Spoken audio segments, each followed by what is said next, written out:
ngaphansi kwengamakhulu $800 $800. Yes, I am. Big things upon the gonna mash it up the place. Uhulumende usetshela ukuthi aphe imali yokwengezela engxenye yokunye ekhulwini ngenyanga kulabo abagcina imali zabo emabhanga $800 ngaphambili bebhadalisa abantu imithelo kodwa bona bengabaphi imali ezokwengezela ezama-interest. The toughest, the maddest. Engabangela umthelo we-tax bonus isuka ku$700 isiya ku$1,000. Ugatsha lwezokulima olukade lubhekana lodumo soluphiwe imali eyi-$159.4 million.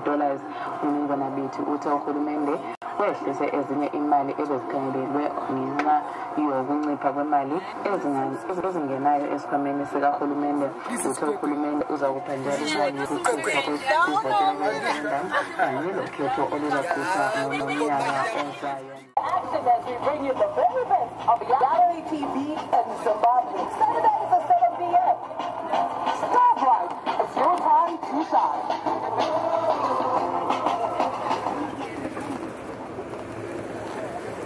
Angola Developer Regional Dripana 7 minutes past 10. Moyo Kakabuti, Snagati, Joshua Kari, Zingaon, at 10 o'clock. And what I was when I would let it not so shakari.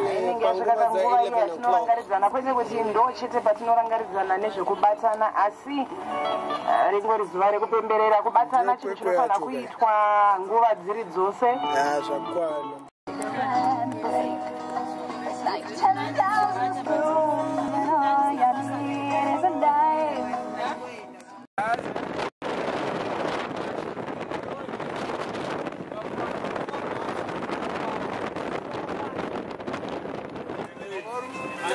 Jangan jadi kau makan.